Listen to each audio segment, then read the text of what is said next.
Have you ever found yourself in that quiet space at the end of a long day, sitting beside the person you love most in this world, and felt a silent, invisible wall between you?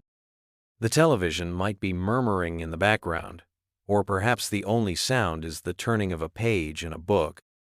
And in that quiet, an unspoken question hangs in the air, a question about intimacy, about desire. The choice presents itself: to reach out, to bridge that small gap, and initiate a moment of passion, or to let the silence win, to simply say good night and turn over to sleep. And if you choose sleep, or the book, or the end of the movie, what feeling follows? Is it relief, or is it a quiet, gnawing sense of failure? A feeling that something is wrong? You are not alone in this feeling. We are the inheritors of a grand and perhaps burdensome cultural story. It's a beautiful story, one sold to us in movies, in novels, and in the promises of a happily ever after. This story insists that true love and fulfilling sex are not just partners, but perfect, inseparable twins. It whispers a powerful hope into our ears, that for two people who truly love each other, passion is the natural, effortless soundtrack to their lives. The idea is that over the decades, as you build a life together, managing finances, raising children, navigating careers, supporting each other through sickness and sorrow, dividing chores, and tolerating each other's most annoying habits, you will also, simultaneously, maintain a lifelong, feverish, and endlessly creative sexual adventure. You are expected to be both responsible co-CEOs of a household and passionate, untamed lovers, shifting seamlessly between tender, slow connection and raw, urgent desire. This beautiful ideal becomes a source of profound anxiety when reality sets in. And the reality, for the vast majority of long-term couples, is that sex, over time, can become less intense. It becomes less frequent. It becomes more polite. It becomes something that has to be scheduled, planned, and squeezed in between the exhaustion of work and the demands of family. It can start to feel like another chore on a very long to-do list, easily supplanted by the simpler, less demanding pleasure of simply resting. This shift is almost universally interpreted as a catastrophe. It's seen as a red flag, a symptom of a terminal illness in the relationship, and very often it becomes the justification for walking away, believing the love itself must have died. But what if the problem isn't you? What if the problem isn't your partner, or even your love for one another? What if the problem lies in the story we've been told? What if we have been trying to force two fundamentally different, and often opposing, forces of nature into a single, neat box? Let's imagine for a moment that love and sex are, more accurately, long-term attachment and erotic desire are not the same entity. Let's use a metaphor to guide us through this complex landscape. Think of long-term, committed love as the sun. It is constant, reliable, and life-giving. It provides the warmth, the light, and the gravity that allows a whole ecosystem, your shared life, to grow and flourish. It is built on security, on knowing, on predictability. You don't wake up wondering if the sun will rise. Its constancy is its greatest virtue. It is the center of your domestic universe. Now, think of erotic desire, that wild, intense, heart-pounding passion, as a comet. A comet is breathtaking, fiery, and gloriously unpredictable. It blazes across the sky, a spectacle of ice and fire, captivating all who see it. It appears from the unknown, lights up the darkness, and is, by its very nature, transient. It thrives on mystery, on distance, on the thrill of the unexpected. A comet doesn't provide steady warmth. It provides a dazzling, unforgettable spectacle. The cultural myth we've inherited tells us that if we are truly in love, our sun should also behave like a comet, burning with a spectacular, fiery trail, day in and day out, for 50 years. And when our steady, life-giving sun simply continues to be a sun, we panic, believing it has failed. We mourn the loss of the comet, forgetting to appreciate the life-giving warmth we bask in every single day.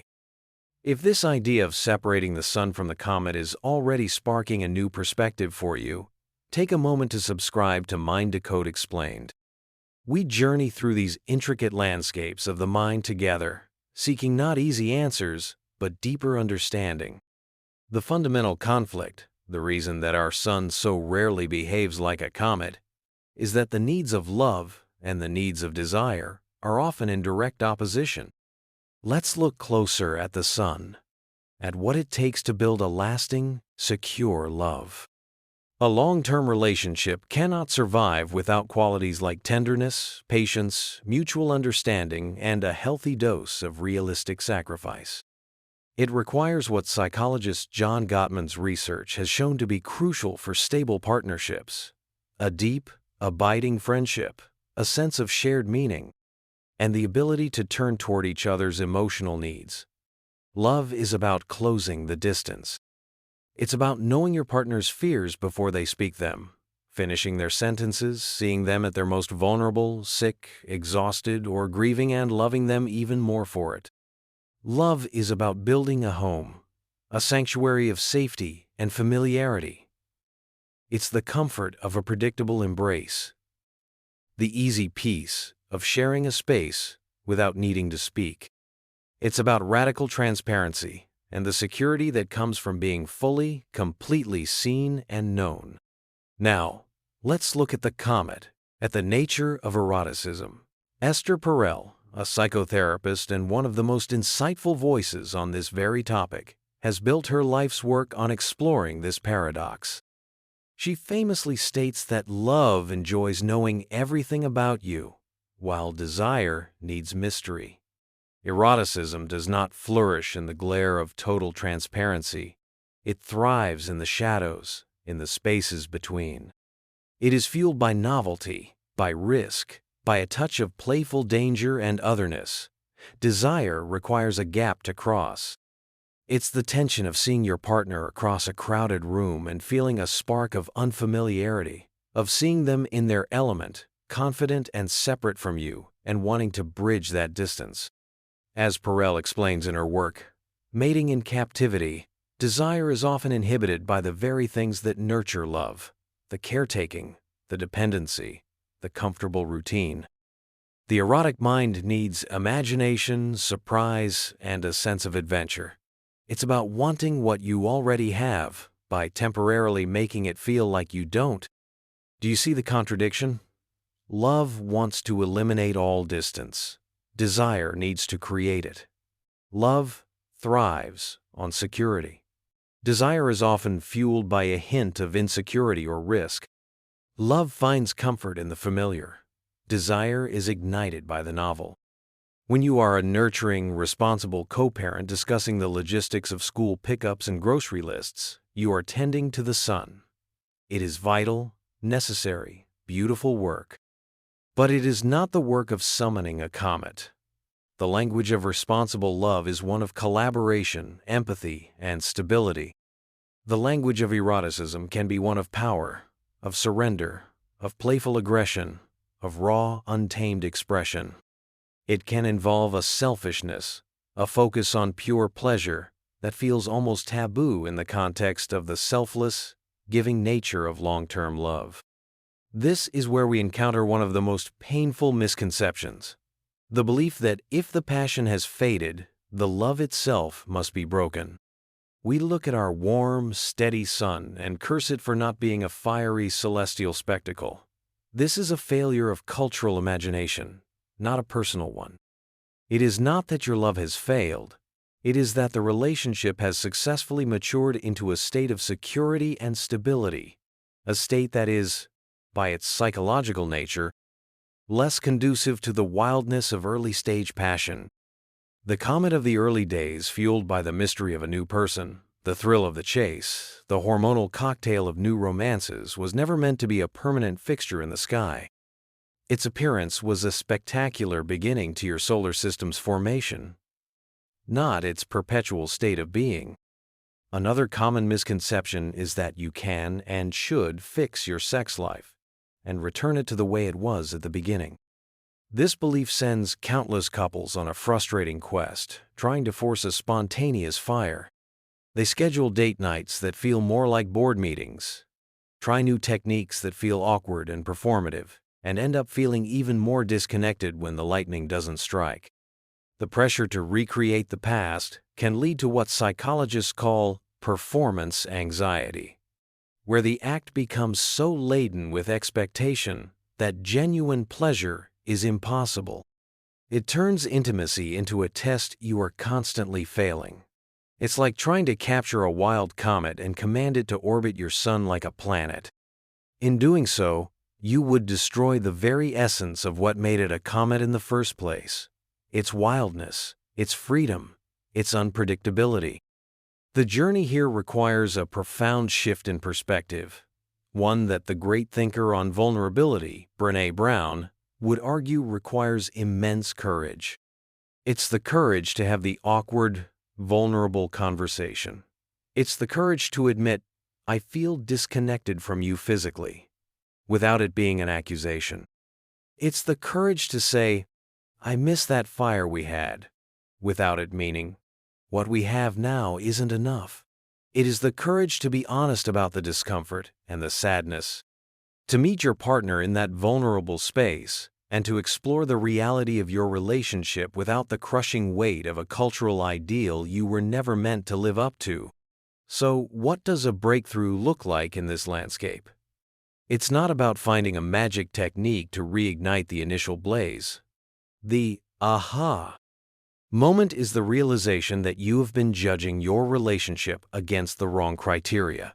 It's the moment you stop blaming your sun for not being a comet. It's the moment you look at the steady, life-giving warmth of your partnership, the shared history, the inside jokes, the unwavering support, the comfortable silences, and you see it not as the absence of passion, but as the presence of a deep, profound, and hard-won love. The breakthrough is in redefining intimacy. Our culture has handed us a very narrow, goal-oriented definition of sex, often focused solely on intercourse and orgasm. But intimacy is a vast, rich universe. Intimacy is laughing until you cry over a silly movie. It is holding your partner's hand in the waiting room of a hospital. It is the deep, soul-bearing conversation you have at 2 a.m. It is the non-sexual touch of a hand on your back as you make coffee. It is the act of truly listening when your partner talks about their day. When we broaden our definition of intimacy, we take the immense pressure off of sex to be the sole carrier of our connection. We create more avenues for closeness, more ways to feel seen and desired. This doesn't mean that eroticism has to die. It means it has to be reimagined. Esther Perel's concept of erotic intelligence is key here. It's not about trying to be wild and spontaneous every Tuesday night. It's about consciously creating moments of separateness and reunion. It's about occasionally reintroducing a sliver of the mystery that fueled your initial attraction. Maybe it's seeing your partner excel at a hobby they are passionate about. Maybe it's dressing up for no reason other than to feel desirable for yourself and, by extension, for them. It's about playfulness, imagination, and giving each other the space to be individuals, not just a single merged unit. It is about learning to invite the possibility of a comet, creating a clear night sky through communication and play, rather than trying to force one to appear through sheer will. Imagine the couple from the beginning of our story. For years, they've been feeling the strain, the quiet disappointment. They've tried scheduling sex, they've read articles, they've felt the resentment build. Their breakthrough comes not on a planned date night, but on an ordinary Wednesday. One of them finally turns to the other and, instead of an accusation, offers a vulnerability. "You know," they might say, "I sometimes miss the way we used to be, that crazy fire. But then I think about everything we are now, and I wouldn't trade this for anything." In that moment of shared honest truth, the pressure evaporates. They are no longer failing a test. They are two people acknowledging a complex reality. And in that shared honesty, a new kind of closeness emerges. They might not have the blazing fire of a comet that night, but they might hold each other a little tighter. They might talk a little longer. They might find a different kind of magic, not the spectacle of a comet, but the quiet, beautiful glow of 1,000 distant stars, a connection that is subtle, deep, and vast. In a wiser, more compassionate world, we would stop viewing the rare cases where lifelong passion and deep love coexist perfectly as the standard. We would see them for what they are: extraordinary exceptions, like winning a cosmic lottery, beautiful but not relevant to how most of us build our lives. Instead, we would learn to honor and respect the millions of couples who have navigated this difficult terrain with grace. We would celebrate those who have accepted with dignity and peace that a natural trade-off for the profound security and comfort of long-term partnership is often a change in the frequency and intensity of sex. And we would recognize that, in the grand scheme of a shared life, this is often a bargain well worth making. So, as we come to the end of our journey today, the goal is not to leave you with a 5-step plan to fix your passion. The goal is to leave you with a sense of peace, of permission. Permission to grieve the loss of that early fire without letting it poison the present warmth. Permission to stop judging your relationship against an impossible standard. The final empowerment comes from acceptance. The quiet acceptance that you cannot have the wild thrill of the unknown and the deep comfort of the completely known at the exact same time. Your relationship is not a failure because it has evolved. It is a success because it has endured. The task is not to live in a state of perpetual nostalgia for the comet that once was. The task is to fully inhabit the life you have built in the steady, reliable light of your sun. It is to appreciate the warmth on your skin, the life growing all around you, the gravity that holds you safely in a shared orbit. The single, most powerful action you can take is a shift in your focus. Tonight, instead of worrying about the fire you think you should have, try to notice the warmth that is already there. What if the most intimate act you can share is not one of passion, but one of profound truth? To turn to the person beside you, the co-builder of your universe, and to see the home you have created in their eyes. You learn to love the sun, not for the celestial fireworks it may no longer produce, but for the constant, life-giving light it has always provided. And you may just find that this love, in its quiet, enduring majesty, has been the most profound and spectacular journey of all.